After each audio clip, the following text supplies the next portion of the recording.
Joining us at the beach today, John Cynn. John Cynn has a raging feud with this woman right here. Doesn't want her around. He won the 2018 World Series of Poker. Let's talk to him, but just the guys. Along your path, how many people who care about you were like, you're gambling too much, you need to stop doing this, poker is for suckers? You know, I think outside of all of my friends that I met in poker, had those thoughts at one point or another, especially in the beginning. It wasn't an easy transition, that's for sure. Well, tell me about it though. Like, who was in your ear the most? Like, what are you doing? This isn't sustainable. It's not smart. It's not prudent. It's not what one does with an education. Right. I think my parents took it the toughest. I actually didn't tell them for the first 6 months that I was playing poker because I just knew that they would be so devastated about it. And it was tough. It made it tough not having their support. Every conversation would be about, you know, when I was going to quit poker, go back to work and whatnot. But eventually they came around. Well, let's go. When did they come around? Because it's easy to come around now. When did they come around? You know, I think they fully came around 2 years ago when I made the other deep run in the main event, when I got 11th and got some TV time. Was there any time along the path where you said to yourself, I have a problem here. Maybe I have a problem. Maybe I need to doubt this a little bit too because this is all too big?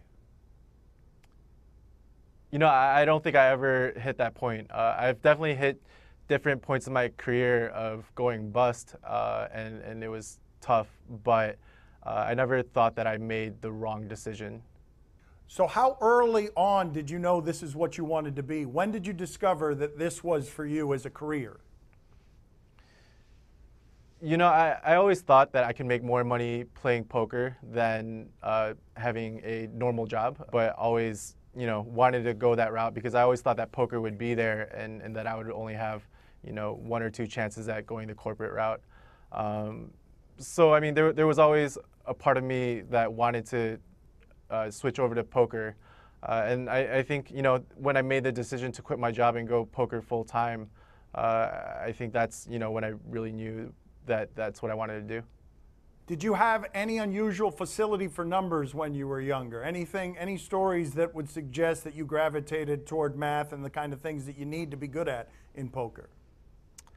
I think when I was younger, I had a business-oriented mind. I was always trying to sell things and, you know, trade things to optimize my value. So in that sense, I always, you know, tried to maximize my situations, which is, I think, an important skill to have in poker. How young were you though? Like what? Tell me something about that. You were trading things as a youngster. You were pulling off trades. Yeah, I remember even as, you know, being like 5 years old, I remember trading coins with my sister and you know, always having the, you know, always getting the better part of the deal. She was the sucker. She was the sucker. I got her. I got her good. Yeah. So give us some of the stories, not necessarily her, but one time in your youth where you got away with something along those lines, where you made a trade that was only advantageous to you and you're like, I'm going to be a poker player because this is what I want to do to people. You know, I didn't discover poker until I was in high school. So in my youth, when I was making some of these deals, whether I was, you know, selling cup noodles at my school or something, you know, poker wasn't a thought back then. But I always, you know, I always had an entrepreneurial mind where I wanted to work for myself. Tell me about the cup of noodles scam you were running. I want to hear the details. What were you doing there? Were you buying something cheap and selling it very expensively? Yeah, I mean, there was definitely a lot of markup on it. I used to go to a boarding school, an all-boys boarding school, where, you know, we didn't have access to a lot of things. So every time I would come back from break, I would have, you know, a few boxes of cup noodles that I would sell to some of my friends. What was the markup? What was tell me about how much were you earning there ripping off your friends through this cup of noodle scam you were running?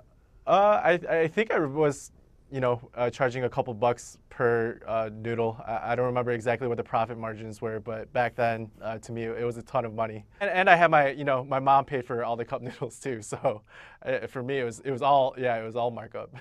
Oh, and she was wondering why you're not gaining weight, right? Is she wondering why does he love the noodles so much, or was she in on the scam? Was she an accomplice?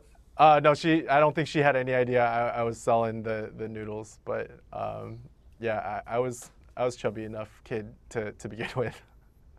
My father wants a crack at you. He says you're not as good at poker as he is, that he will crush you, he will club you. He admitted off air that that's what would happen. Papi, what do you got for him? Yes, John, can you teach me how to make a good poker face? Teach you how to make a good poker face. I think that's good. I think you nailed it right there. Just make sure no matter what you have, make sure that's the face that you go to. How about do I wear shades? You can wear shades, but I think you're good. I think you're a natural. What does he have? What does he have there other than fat fingers? I can't read it. I don't know. He's bluffing. He's bluffing. Thank you for being on with us. We appreciate it. Gracias, John. Gracias. Thank you, guys.